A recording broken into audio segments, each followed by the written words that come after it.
Hello, my name is Sara Mangelsdorf, and today I'm going to review how to solve a specific thermodynamic problem looking at a different chemical reaction to predict the signs of entropy and then later actually solve the quantitative value of the entropy. Our question today is, given the reactions below, predict the sign of entropy, and then, using the thermochemical data in the appendix, calculate the value of delta S under standard conditions for each. Were your predictions correct?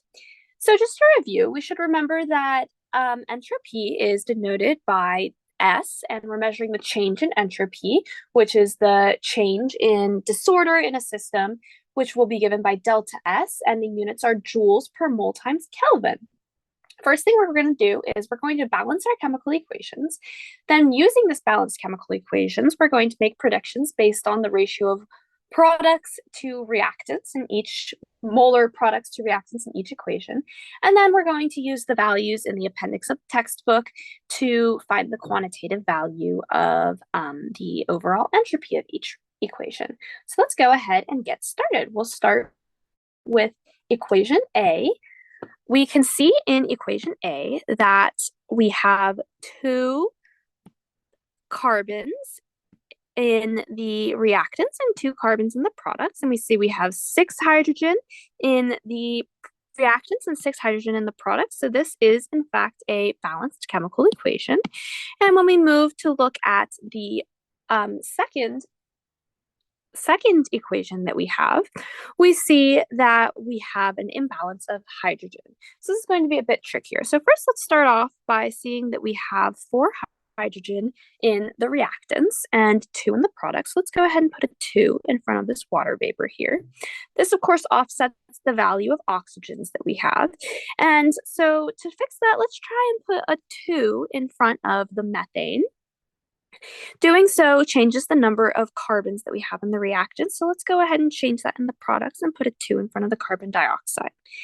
So let's go back to our hydrogens. Now we have 8 hydrogens in our reactants. So let's go ahead and make 8 hydrogens in the products by putting a 4 in front of this water vapor.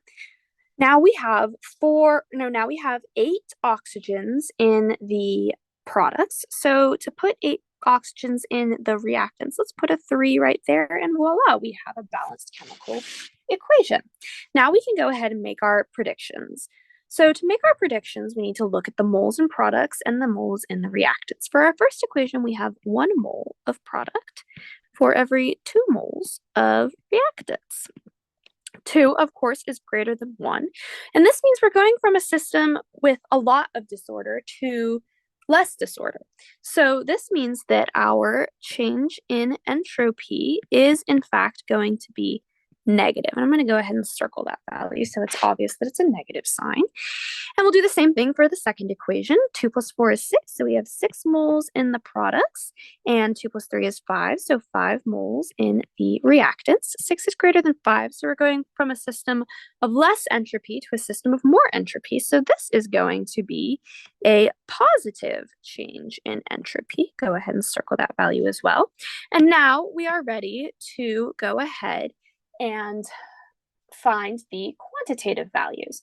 So I went ahead and wrote the overall equation that we're going to be using today, which is overall change in entropy is going to be based on the change in products, change in entropy of products minus change in entropy of reactants. And I went ahead and wrote out for us the entropies of each individual molecule in this equation from the appendix in the textbook. And so I went ahead and wrote this equation out for us. And when you plug it into your calculator, you end up getting that the overall change in entropy of the reaction is negative 120.8 joules per mole times Kelvin. And this fits with what we were saying our prediction was originally. It's a negative value. So that is very exciting that we were correct. Now we can go ahead and look at our second reaction. The second reaction is going to be the same principle. We have our different entropy values right here. But now we need to make sure that we're multiplying each of these individual entropy values by the coefficient in front of each element or molecule in our equation.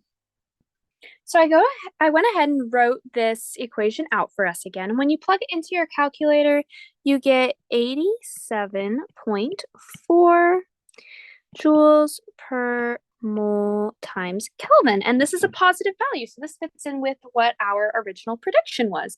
And I made sure to write the coefficients in different colors just to really emphasize that it is important to remember to multiply the individual entropy values by those coefficients.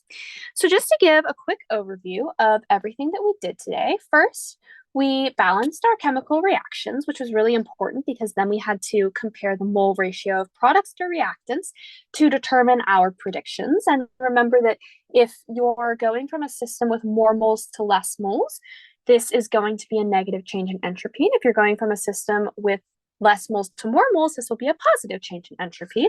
Then we went ahead and used the values given to us in the appendix of the textbook to find the actual quantitative value of the change in entropy of each reaction, determining that our predictions were in fact correct. Thank you so much for listening. Have a great day. Bye-bye.